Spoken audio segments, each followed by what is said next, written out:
Sir ஒரு 1000 ரூபாய் பணம் போடணும் சார். பணம் போடணுமா? பணம் போடணும்னா பேங்க்குக்கு வருவியா? 150 ரூபா ஃபைன். சார் சார் ஒரு பணம் எடுக்கணும், ஒரு 2000 ரூபாய். பணம் எடுக்கணும்னா இங்கதான் வருவியா? 50 ரூபா ஃபைன். பணம் எடுக்கணும்னா 50 ரூபா ஃபைன். போ சார். அந்த 3 எழுத்து நடிகைன்னு சொல்றாங்க. சார் சார் என் அக்கௌண்ட்ல இருந்து 2000 ரூபாய் பணத்தை காணும் சார். பணத்தை காணாமா? 2000 ரூபாய் வச்சிருக்கோம் சார். காணதான் போவோம். 5000 ரூபாய் அக்கௌண்ட்ல வச்சிருக்கணும். 5000 ரூபாய்க்கு 5 பைசா குறைஞ்சாலும் 2000 ரூபாய் ஃபைன் எடுத்துருவோம். அதெல்லாம் திரும்ப வராது. போங்க போங்க சார். அந்த 3 எழுத்து நடிகைன்னு போட்டிருக்காங்க, யாரும் தெரியவே இல்லை சார்.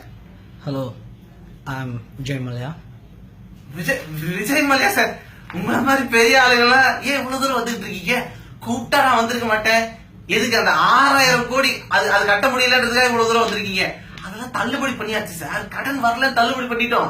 இன்னொரு 6000 கோடி வேணும்னாலும் கேளுங்க, நாங்களே கொடுக்கிறோம். இந்த நஷ்டத்தினால இந்த காலண்டர் அடிக்கக்கூடிய பணிகள் மட்டும் பாதிக்கப்படக்கூடாது. அதை மட்டும் கொஞ்சம் பத்திரமா பாத்துக்கங்க சார். ஏ தம்பி, நீ யாரா? சார் எஜுகேஷன் லோனுக்காக அப்ளை பண்ண. எஜுகேஷன் லோன் வாங்க வந்துட்டேன். என்ன ப்ராப்பர்ட்டி வச்சிருக்கேன்? உங்க அப்பா என்ன பண்றான்? 12% இன்ட்ரெஸ்ட் கட்டுவியா? ப்ராப்பர்ட்டி என்ன கொடுப்ப சொல்லு. 12 ஏக்கர் நிலம் கொடுப்பேன். கொடுத்தாதான் ஒரு எஜுகேஷன் லோன் கொடுக்க முடியும். போ. நீ யாரு? நீ உன் சட்டையும் கிழிஞ்சிருக்கு சார். நான் கொஞ்சம் ஏழைக்கு பேங்க்ல என்ன வேலை? ஏழைக்கு பேங்க் யார் அக்கௌண்ட் ஓபன் பண்ணி கொடுத்தது? யார் உனக்கு? ஏழைங்களுக்கு யார் பேங்க் அக்கௌண்ட் ஓபன் பண்ணி கொடுத்தது? பெட்ரோல் தான் வாரம் ஏறுது, பால் விலை ஏறுதா? குடிச்சிட்டு சாக வேண்டியதான். ஏழைங்க எல்லாம் ஏன்டா பேங்க் வரீங்க சார்?